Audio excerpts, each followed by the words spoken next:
करेंगे। हमने बताया था डेफिनेशन। इसको और क्या कहते हैं? वेक्टर प्रोडक्ट भी कहते हैं। Vector product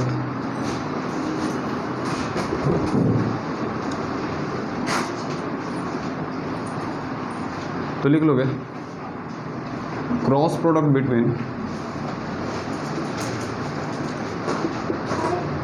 two vectors A and B is defined as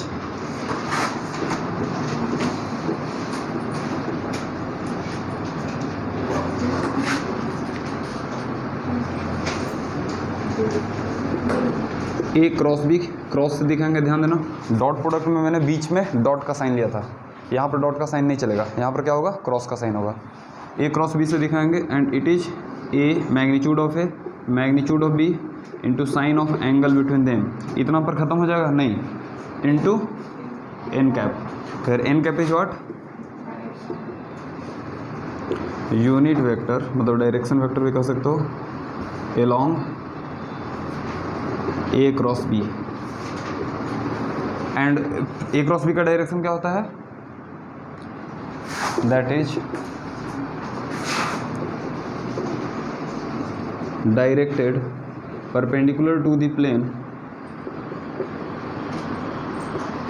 containing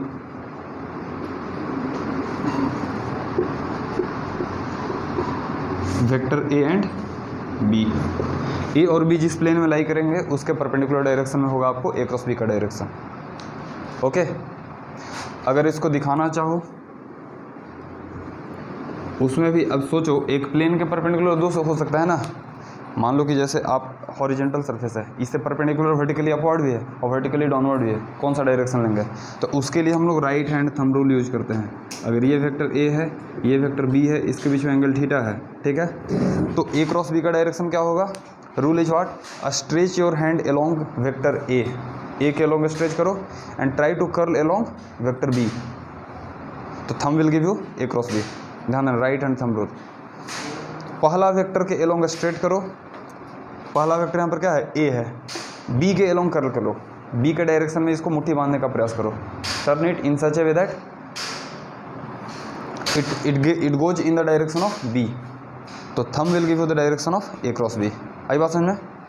तो यहाँ पर करते हैं, see A is, we have shown A as pointing outward, out of the plane है ना, लाइक दिस 3D में ये फिगर है। And B is pointed like into the plane, ये प्लेन का जो हॉरिजेंटल लाइन है उससे थोड़ा सा अंदर है या थोड़ा सा बाहर है, एग्जैक्टली पूरा बाहर नहीं है, थोड़ा सा बाहर है। तो it's like this and B is like this. तो A से लेकर के हम लोग को किधर जाना है? B की तरफ मूव करना है, तो B की तरफ मूव है। तो A क्रॉस B का डायरेक्शन किधर हो गया? अपवर्ड। तो ये हो गया एन कैप आपका। आई बात समझ में? और यही अगर B क्रॉस A करते तो B का डायरेक्शन वैसे था क्रॉस A, डायरेक्शन किधर हो गया? इसी चलते आगे जा कर के हम लोग बोलेंगे कि ये हो गया direction of A cross B, कि ये कम्यूटेटिव लॉ फॉलो नहीं करेगा। वाई? मैग्नीट्यूड वाइज तो सेम होने वाला है but direction is getting reversed, ठीक है? तो लिख लोगे direction of A cross B is calculated by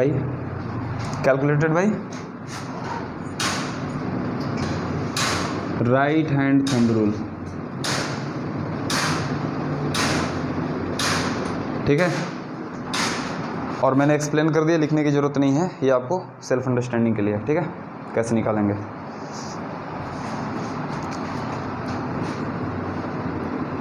dot product आपका कम्यूटेटिव लॉ फॉलो कर रहा था, but this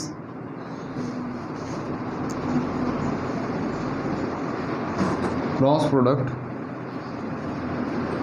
doesn't follow commutative law.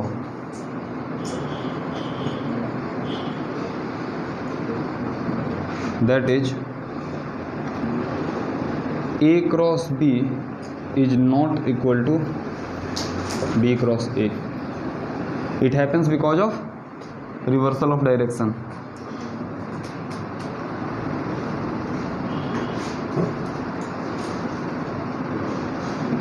Because A cross B and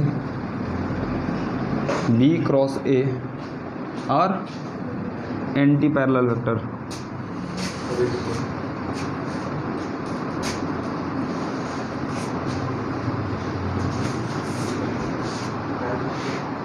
ठीक है, ये दोनों आपके एंटी पैरेलल वेक्टर हैं। तो एंटी पैरेलल वेक्टर इक्वल तो हो ही नहीं सकता है, लेकिन तो हम लोग ये कह सकते हैं कि A cross B equal to minus of B cross A. नहीं, आप किसी भी वेक्टर में माइनस लगा दिए क्या, मतलब उसका डायरेक्शन को रिवर्स कर दिए। तो ए क्रॉस बी इधर था, बी क्रॉस से नीचे था, मैग्नीट्यूड तो दोनों की सेम थी, माइनस लगा दिए तो बी क्रॉस भी ऊपर चला गया। आई बात समझ में? तो इस चलते this is how we can write. ठीक है, मतलब कि A cross B plus B cross A कितना हो जाएगा, 0। लिख लो इतना। तो ध्यान दो, इसको आप और क्या लिख सकते हो, A cross B plus B cross A कितना हो जाएगा, ये बहुत बार पूछा हुआ है। चलो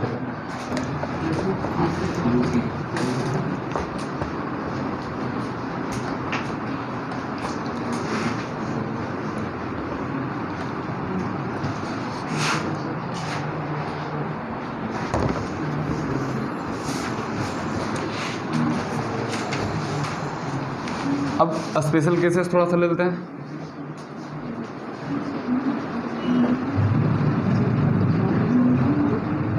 पहला केस ले लो,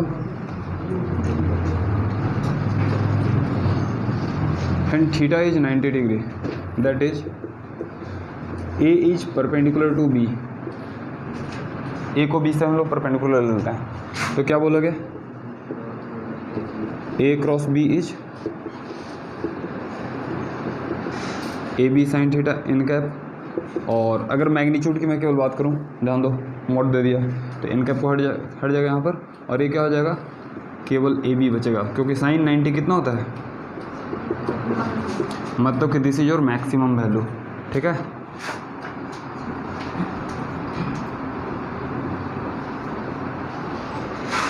सेकेंड केस ले लो, पेन ए इज पैरेलल और एंटी पैरेलल जो भी ले लो, तब क्या होगा, ए क्रॉस बी क्या लिखोगे, ध्यान देना, A B magnitude of A magnitude of B into sine 0 n cap, मतलब कि ये 0 वेक्टर होगा। ध्यान देना,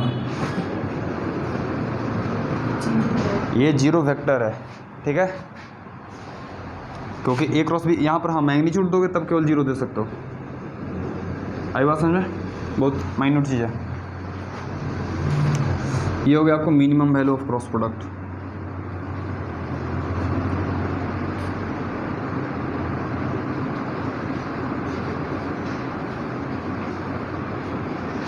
ठीक है, क्रॉस प्रोडक्ट की ये मिनिमम वैल्यू आ गई।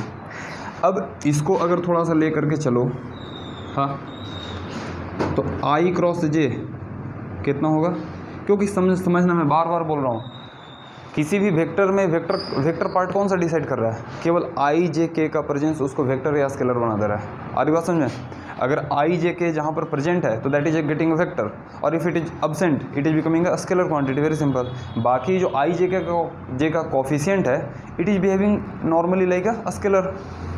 हम लोग मल्टीप्लाई भी कर रहे थे, सब में डिवाइड भी कर रहे हैं, तो वो तो जस्ट स्केलर मल्टीप्लिकेशन डिवीजन भी हो रहा है, लेकिन प्रोडक्ट कहाँ हो रहा है, एडिशन कहाँ हो रहा है, आई जे के का एडिशन हो रहा है। प्रोडक्ट भी हुआ था डॉट प्रोडक्ट में, तो किसका किसका प्रोडक्ट हुआ था, main thing was I and J, that was the main part. नहीं समझ आ रही बात? तो इसी चलते आप माइंड में रखना कि होल जो ऑपरेशन है आपका वेक्टर में, you have it is centralised about I J and के ओनली। ये एकदम केयरफुल होकर रखना है। ठीक है,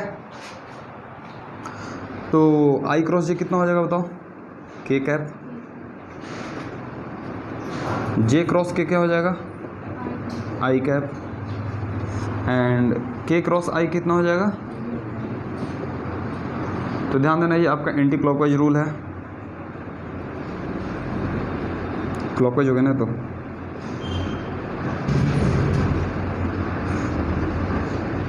आई को जे से करो तो क्या देगा, किसी दो को प्रोडक्ट करोगे तो तीसरा दे देगा एंटी क्लॉकवाइज, ठीक है। ये पॉजिटिव रूल है, पॉजिटिव साइकिल कहते हैं एंटी क्लॉकवाइज। और इसी का अगर रिवर्स कर दोगे, क्लॉकवाइज रूल में आ जाओ, तो ये निगेटिव साइकिल होगा, ये सारे निगेटिव देंगे। आई क्रॉस के करो तो माइनस जे, के क्रॉस जे करोगे तो माइनस आई, जे क्रॉस आई कर दो तो माइनस के। आई बात समझे, आई बात समझे।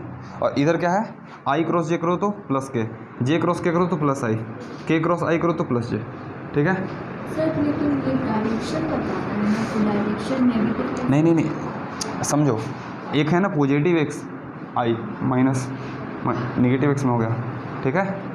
तो ये कह सकते हो इसको I cross K will give you what, minus J, K cross J, K cross J will give you, K cross J will give you minus I, and I K J I will give you what, minus K. चलो लिख लो फटाफट,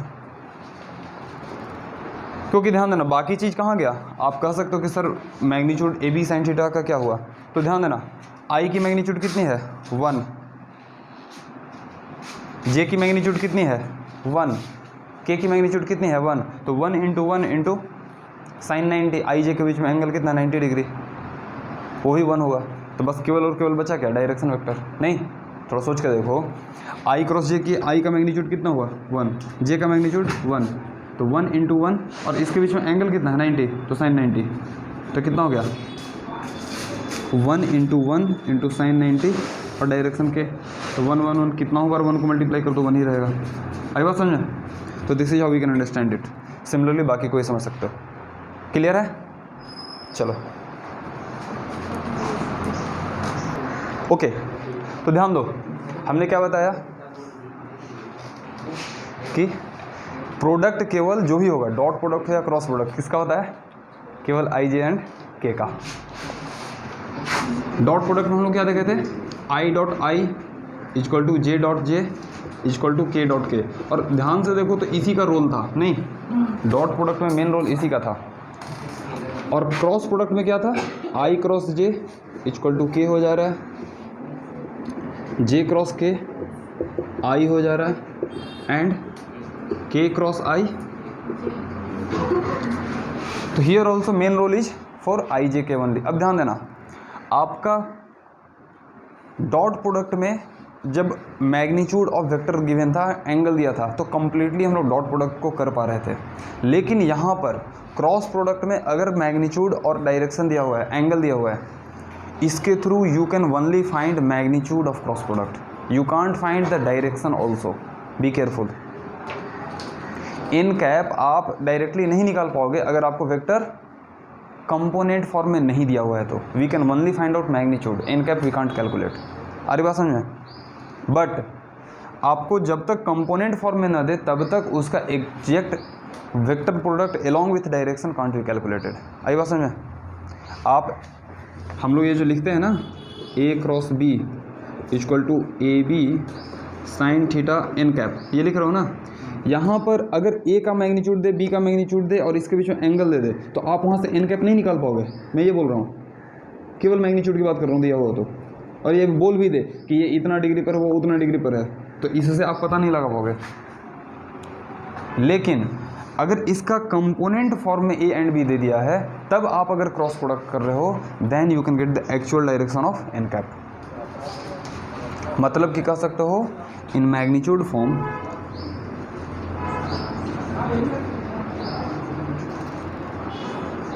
मतलब ये form, ठीक है,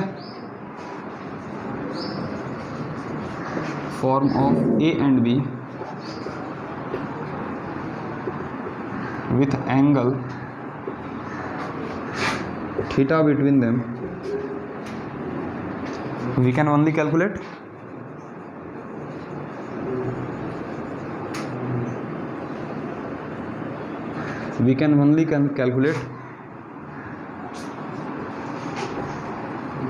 magnitude of A cross B, but can't get direction vector n cap, ठीक है।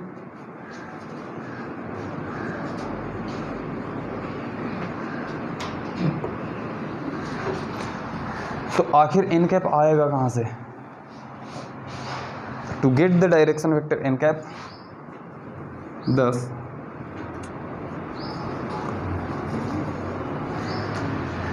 to get the direction vector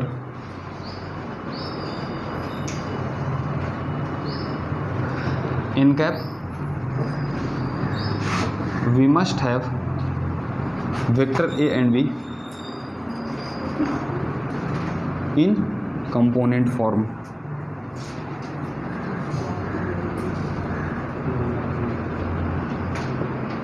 जब तक कंपोनेंट फॉर्म में नहीं रहेगा you can't get N cap. आई बात समझ में? चलो इतना लिख लो, फिर हम लोग अब cross product in component form में यूज करेंगे। और ध्यान देना उसमें मेन इसका रोल होगा, जैसे याद करो कंपोनेंट फॉर्म में हमने जब डॉट प्रोडक्ट किया था किसका मेन रोल आया था, याद है? Whole calculation was based on this fact, याद है? आई डॉट आई जे डॉट जे के डॉट के 1 लिए थे, बाकी आई जे के आई सबका डॉट प्रोडक्ट 0 हुआ था, याद है? तो main role was for this only. Similarly यहाँ भी मेन रोल क्या होगा, ये होगा आई जे के। अब आई क्रॉस आई कितना होगा बताओ, अगर यहीं पर रहता आई क्रॉस आई कितना होगा, दोनों के पीछे 1 इंटू साइन 0, अब बाकी कोई डायरेक्शन है भाई 0। आई बात समझ में? मतलब कि एक वेक्टर का सेम वेक्टर से अगर क्रॉस प्रोडक्ट करते हो तो क्या होता है 0। तो कह सकते हो कि I cross I equal to J cross J equal to K cross K कितना होगा। तो ये दो फैक्ट आपको यूज होंगे, ठीक है? ये दो फैक्ट आपको यूज होगा, एक की सेम के साथ क्रॉस प्रोडक्ट करोगे तो 0, और डिसिमिलर डायरेक्शंस को इन कोऑर्डिनेट एक्सिस क्रॉस प्रोडक्ट करोगे तो ये फॉलो करेगा। So this 2 rules will get used. और एक और था ना निगेटिव वाला, positive cycle negative cycle on this, all the 3 will get used in your calculation of cross product of in component form, ठीक है? तो चलो इसको जल्दी से लिख लो, फिर हम लोग उसको देखते हैं।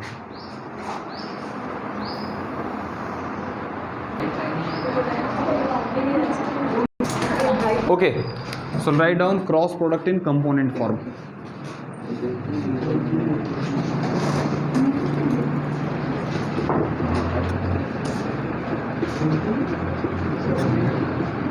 देखना बाबू, इसमें थोड़ा सा दिमाग चक्कर ही आएगा, टेंशन मत लेना। मान लिया जाए कि ए दिया हुआ है A X I A Y J plus A Z K बूढ़ा के, बी दिया हुआ है B X I B Y J B Z K, ठीक है? अब हमको निकालना है ए क्रॉस बी। तो ध्यान दो, पहले लिख लो इनको।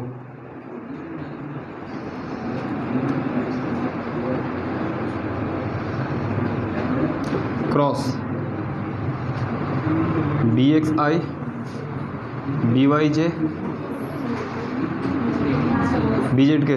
बात नहीं, ध्यान से समझो इसको नहीं समझोगे उड़ जाओगे पूरी तरह से। A X into B X I cross I plus A X into B Y,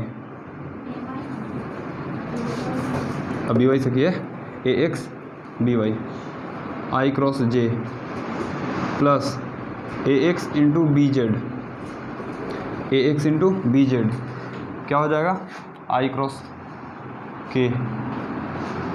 अभी ए एक्स का काम हुआ प्लस ए वाई से चलते हैं A Y into B X. Order maintain होना चाहिए, ध्यान देना। आई जे, तो मैंने आई के साथ जे को किया, पहले आई लिखा पहले फिर जे। आई क्रॉस के तो आई क्रॉस के लिखा, ऐसा नहीं कि के क्रॉस आई। क्यों?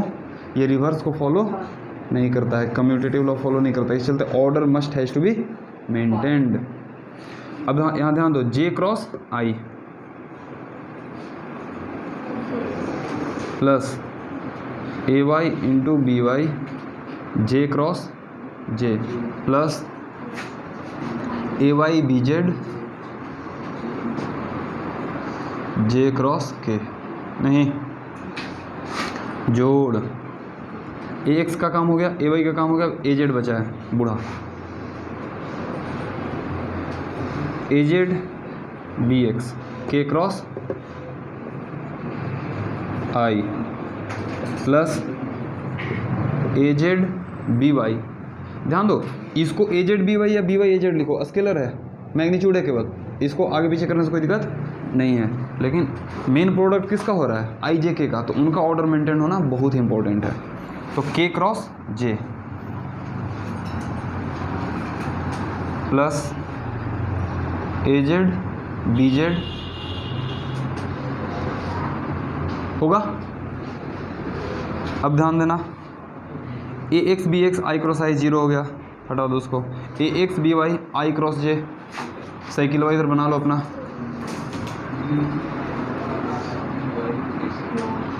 ये पॉजिटिव साइकिल था, आई रिमेंबर, और आई जे इसी में छोड़ो ना, अब दिमाग काम कर जाएगा, उल्टा चलेगा तो नेगेटिव जाएगा, ठीक है। आई क्रॉस जे पॉजिटिव जा रहा है तो के कैप, तो ये हो जाएगा A X B Y K cap, A X B Z I cross के पीछे जा रहा है, मतलब माइनस जे, माइनस जे हुआ था ना, प्लस इधर आते हैं A Y B J cross आई है, जे क्रॉस आई बैक जा रहा है तो माइनस के ए वाई बी एक्स माइनस क्या था, जे क्रॉस आई ना, जे क्रॉस आई माइनस के, प्लस ये तो जीरो हो गया, जे क्रॉस जे, ए वाई बी जेड पहले लिख देता हूँ क्योंकि मैं बार बार भूल जा रहा हूँ। डायरेक्शन की बात करता हूँ, जे क्रॉस के पॉजिटिव होगा आई cap, plus A Z B x पहले लिख लो, क्या है, के cross I plus J, A Z B Y क्या है, के क्रॉस जे पीछे जा रहा है, देख रहे हो, तो माइनस आई, और कुछ बचा, ये तो जीरो हो गया, यही है। अब ध्यान दो, हमको दिख रहा है कि के यहाँ भी है, के यहाँ भी है, जे यहाँ भी है, जे यहाँ भी है, आई यहाँ है और आई वहाँ भी है, तो आई को एक साथ कर लेते हैं, जे को एक साथ कर लेते हैं, के को एक साथ कर लेते हैं। तो पहले आई वाले टर्म को एक साथ करो, देखो क्या आता है। तो A Y B Z minus B Z A Y, A Z B Y, ये हो जाएगा आई कैप, है ना, प्लस जे कहाँ है, यहाँ है और यहाँ है, A Z B X minus A X B Z J cap, plus K cap कहाँ है, यहाँ है और यहाँ है, A X B Y minus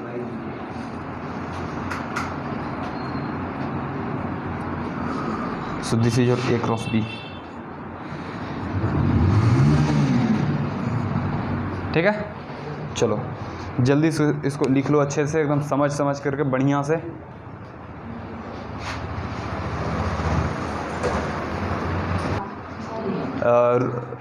linear equation solve करने का तरीका था, याद है, क्रॉस मल्टीप्लिकेशन मेथड, तो मेथड याद है थोड़ा बहुत, वो मेथड को हम लोग डिटर्मिनेंट कहते हैं, that is called determinant method, ठीक है। तो ए क्रॉस बी को हम लोग उसी चीज़ को एक मतलब कि सिस्टमेटिक वे में लिख दिया गया, दैट इज कॉल्ड डिटर्मिनेंट। तो ए क्रॉस बी को हम लोग डिटर्मिनेंट ऑफ, इधर आई कर दो, जे कर दो, इधर के कर दो, ए पहले है तो आई कंपोनेंट एक्स था, जे कंपोनेंट ए वाई था और के कंपोनेंट ए जेड था, फिर बी को है बाद में, तो B X B Y B Z. अब याद करो, हम लोग अगर इसको ऐसे लिख लें, ए X I plus A Y J plus A Z के, हाँ ये ए को लिख लेता हूँ, सिमिलरली बी को लिख लो, B X I B Y J plus B Z के। ध्यान दो, ये रूल क्या कहता है, बहुत सिंपल तरीका है। आप ए क्रॉस बी, बात नहीं, ध्यान से समझ नहीं पाओगे, मैं बार बार बोल रहा हूँ। ए क्रॉस बी जब निकालना है तो पहले आई का कॉफिशिएंट निकालना है, आई का वैल्यू। तो आई का जो कॉफिशिएंट होगा वो क्या कैसे निकालेंगे, आई वाले पार्ट को ढक दो, ए वाई बी जेड माइनस ए जेड बी वाई। याद करो, ऐसा ही तो था कुछ, ए वाई बी जेड माइनस ए जेड बी वाई। प्लस में याद करो उसका क्या था, वाई को लेते तो माइनस में लेते थे, याद है। तो इसको ढको, ए एक्स बी जेड माइनस ए जेड। एक सेकंड, अब यही माइनस को अंदर कर दो तो हमने जो फॉर्मूला लिखा वो आ जाएगा।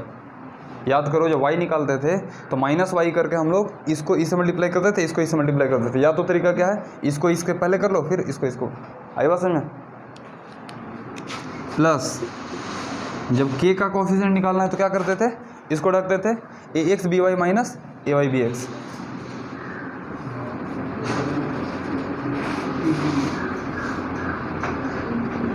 अब यहाँ क्या है कि इसी चीज़ को यहाँ क्या बोलता है, आई जब निकालना है, आई का कोफिशिएंट, तो आई का रो और आई का कॉलम को साइड कर दो, ये दोनों को हटा दो। अब बचा क्या, ए वाई बी जेड माइनस ए जेड बी वाई। सेम तरीका जो यहाँ कर रहे हो वही डिटर्मिनेंट है। 12th का एक चैप्टर भी आपका कवर हो जाएगा, मान के चलो। तो ये समझ में आया बात। अब हमें जे निकालना है, तो जे का रो एंड कॉलम को गैप कर दो।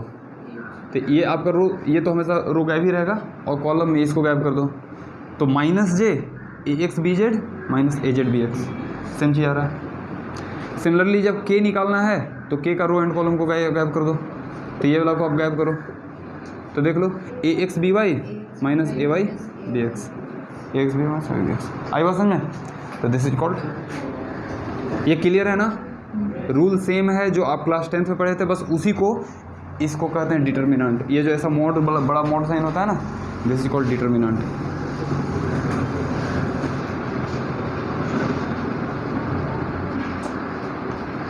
चलो लिख लो इसको, आंसर में यही रहेगा। तो बस ये क्या करोगे ना, इक्वल टू को इसके नीचे एग्जैक्टली ला करके लिखोगे, और ये पार्ट को आप उधर साइड में कर लो, ठीक है। इस तरीके से जो समझाया, क्योंकि भाई ये तो खाली लिखा हुआ है ना, तो समझने के लिए था वो चीज़ कि आई को क्लोज करो, जे को करो, हो रहा है वही चीज़, ठीक है। तो आप उसको लिख करके डायरेक्ट इसको लिख लो। चलो जल्दी से कर लो। चलो कुछ न्यूमेरिकल लेते हैं। आपको दिया हुआ है ए इक्वल टू दिया है 2i plus 3j plus 4k। B दिया हुआ है i माइनस जे प्लस के।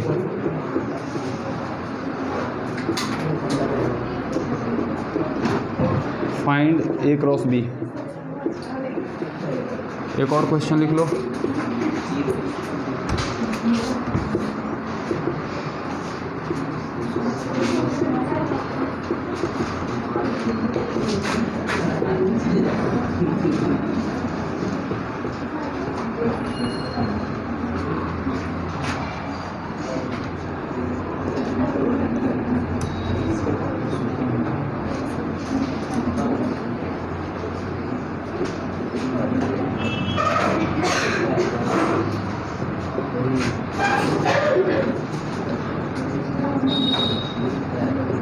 ध्यान देना, जब भी हमने यही बात बता रहा था कि जब भी ये अगर मैग्नीट्यूड फॉर्म में देगा और एंगल बिटवीन, तो आपको magnitude of A cross B निकालने को मांगेगा।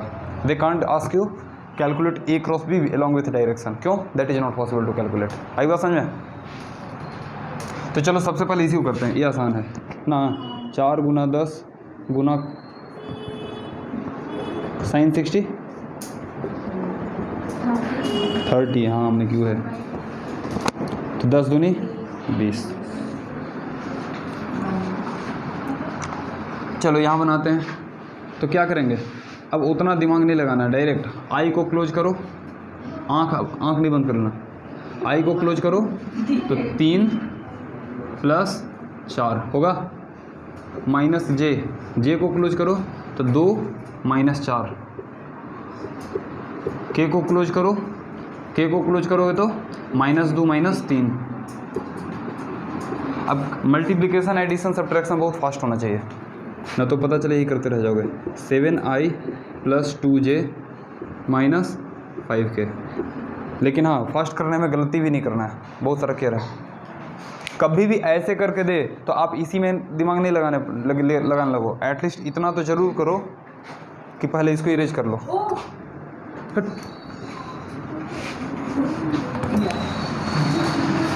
उसको तो ध्यान दो, जब भी ऐसा क्वेश्चन दे तो पहले इसको जो पहले दे, समझो ध्यान से। A क्रॉस B बोल रहा है, ये पहला को ऊपर लिखो, दूसरा को उसके नीचे लिख दो। तो I + j - k, ठीक है। और नीचे क्या है, 3i - 2j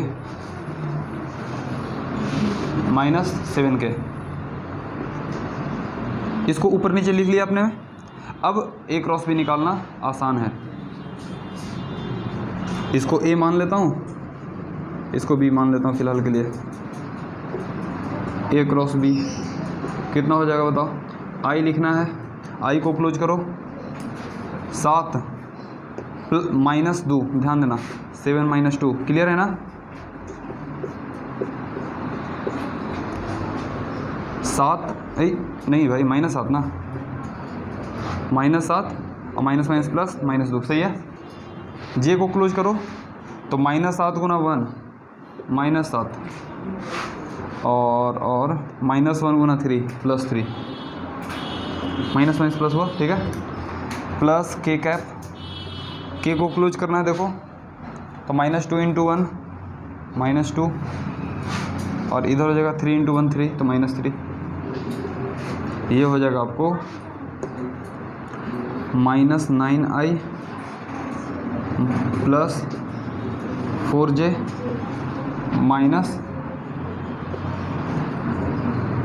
हो गया। कुछ समझ में आया या नहीं आया? कैसे हो रहा है, कुछ काम कर रहा है दिमाग? 20-30 क्वेश्चन दे दे, बना लोगे? चलो होमवर्क लिखो तो दनादन, इरेज कर दूं? चलो, ऑफ कोर्स इसका भी थोड़ा सा ज्योमेट्रिकल मीनिंग बाकी है, ठीक है यार, बाकी है, बात सही है।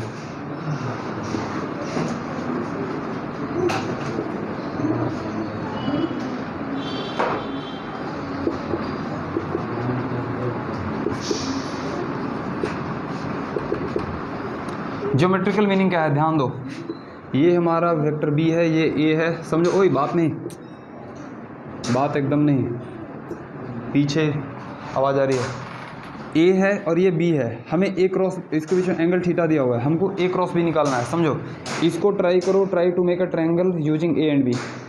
दो वेक्टर से हम लोग ट्रायंगल बना सकते हैं ना, दो साइड अगर ले लें, तीसरा कनेक्ट कर दो, ट्रायंगल बन गया। अच्छा, इसमें इसकी लेंथ क्या है, B है। अगर यहाँ से मैं परपेंडिकुलर डालता हूँ, इस परपेंडिकुलर की लेंथ कितनी होगी? ये एंगल थीटा है, तो परपेंडिकुलर क्या था, B sin थीटा का कंपोनेंट पढ़े थे ना। हॉरिजेंटल कंपोनेंट क्या था, B cos थीटा, और वर्टिकल कंपोनेंट क्या था, B sin थीटा। तो B sin theta is nothing but the height. अब अगर magnitude of A cross B की बात करूँ तो क्या हो जाएगा, AB sin theta, this can be written as A × B sin theta. A × B sin theta क्या है, A है इसका लेंथ और B sin थीटा है हाइट, तो base into height by 2 is called area of triangle. So this is equal to 2 × area of formed by using vector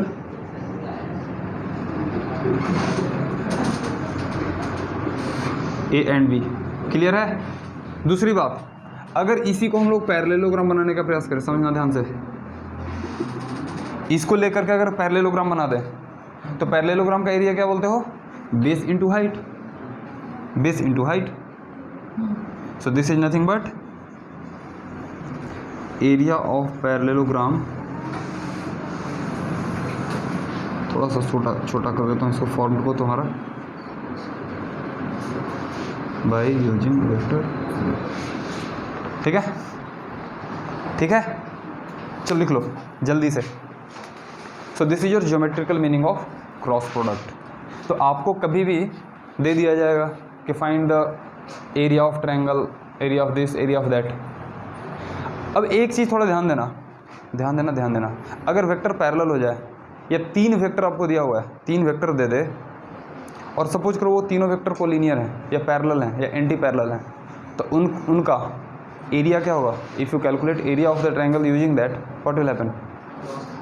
0 यार। अगर चाहे बोल दे कि 3 पॉइंट मान लो कोलिनियर है, prove that 3 points are collinear, तो क्या करेंगे? 2 पॉइंट से एक ए वेक्टर निकाल लो, डिस्प्लेसमेंट वेक्टर, और फिर 2 पॉइंट से दूसरा डिस्प्लेसमेंट वेक्टर निकाल लो, उनका क्रॉस प्रोडक्ट कर दो। नहीं, 0 अगर हो जाता है तो दे आर कोलिनियर। ठीक है, तो मैथमेटिकल पार्ट है, उतना हम लोग को इसमें ज़रूरत नहीं है, लेकिन यहाँ पर ये जानना है थोड़ा सा।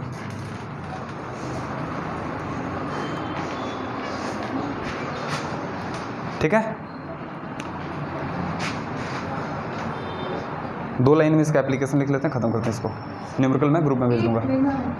ठीक है, हाँ नहीं सी एरो हटा दिए तो ये मैग्नीट्यूड हो गया। एरो अगर देख करके लिखना तब मोड देना होगा। ठीक है, मैग्नीट्यूड लिखने का दोनों तरीका होता है, या तो एरो को हटा दो तो मैग्नीट्यूड हो जाएगा, या तो एरो के साथ लिख करके उसको मोड में डालो। ठीक है, क्लियर है?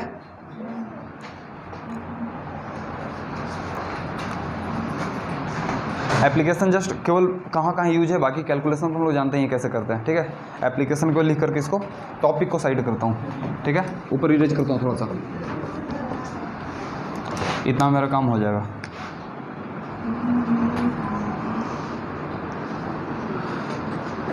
एप्लीकेशन पहला है आपको v इक्वल टू लिखते हैं, सर्कुलर मोशन में आप पढ़ोगे v equal to omega cross r। ठीक है, ये सर्कुलर मोशन में है। Velocity equal to angular speed cross position vector.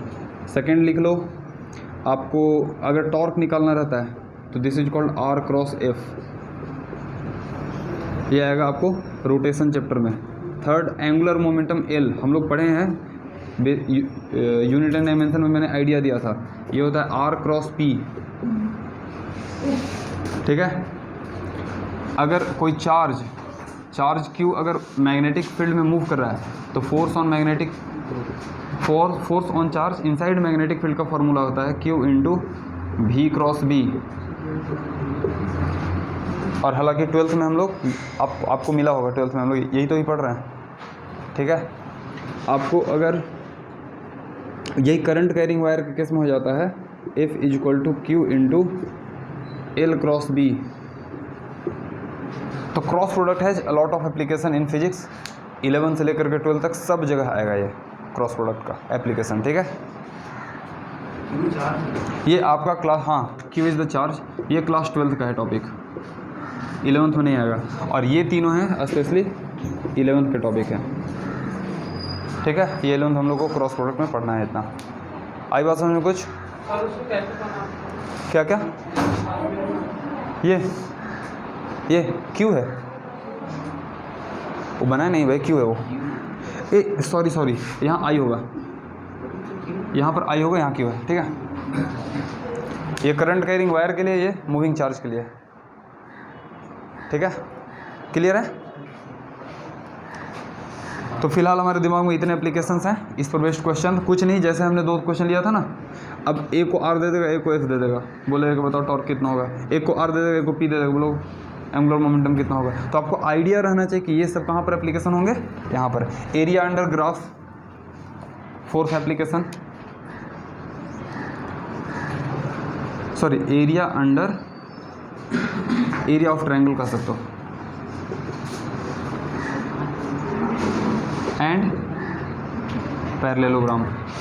इसको निकालने के लिए हम लोग क्रॉस प्रोडक्ट का यूज कर सकते हैं। बस इतने क्वाइट सफिशिएंट मीनिंग एंड कह सकते हो एप्लीकेशन है।